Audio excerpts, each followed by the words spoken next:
È un momento interessante, importante, perché la comunità accoglie e riflette su un problema che è quello dell'immigrazione.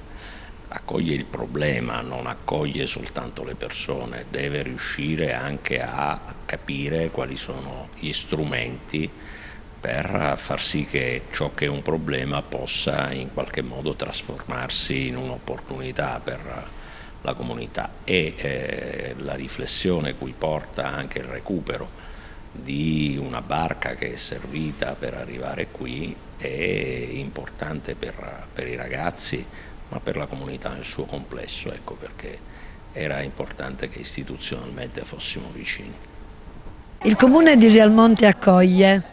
All'insegna della fraternità e appunto dell'accoglienza è stato portato avanti un progetto che parte da un input dell'amministrazione comunale che rappresento e ha trovato immediatamente riscontro nella parrocchia.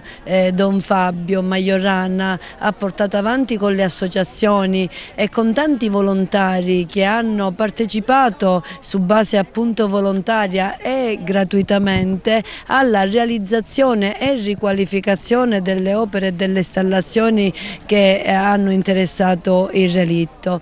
Che dire, un relitto che approda e che è frutto di un reato, di una migrazione, di tanto dolore, di tanta sofferenza, diventa un simbolo, che è il simbolo della pace, della fraternità, dell'accoglienza, e che ti dà speranza, ti dà la misura di appunto un'amministrazione che vuole essere sempre più in quella direzione della bellezza a cui noi facciamo riferimento, che vuol dire avere valori, condividere i valori, portarli avanti, avere il rispetto delle regole, avere il senso della legalità ed essere nella legalità in un'area peraltro a Belvedere Fai, dove l'abusivismo, un manufatto appunto abusivo, ha ceduto il passo alla bellezza, alla legalità.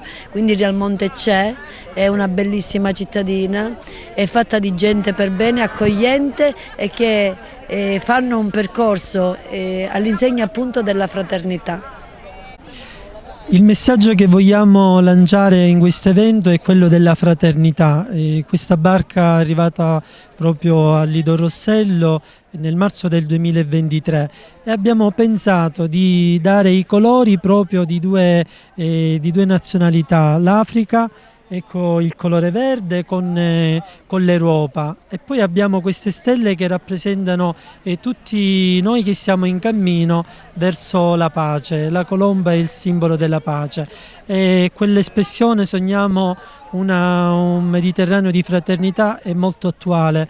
Siamo in un tempo dove è rispuntata la guerra, anche nel luogo della Terra Santa, e oggi vogliamo continuare a sognare perché la pace sarà presente sempre nella nostra vita. Allora, sogniamo un Mediterraneo di fraternità è veramente il centro di tutta questa manifestazione. Aver dipinto la barca per me è stata un'emozione fortissima, anche perché è nata dalla collaborazione, della sinergia con Don Fabio, con il sindaco, con le autorità in genere. Sono felice e sono onorata di aver fatto questo piccolo lavoro che regalo alla mia comunità. Questo sole, questo mare mi spavento.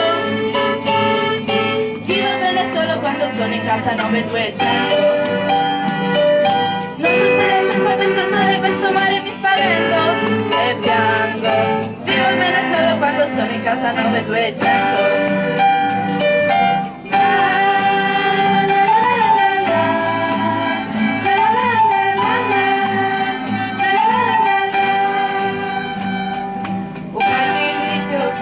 Un sbaglio, ma dimmi di questa terra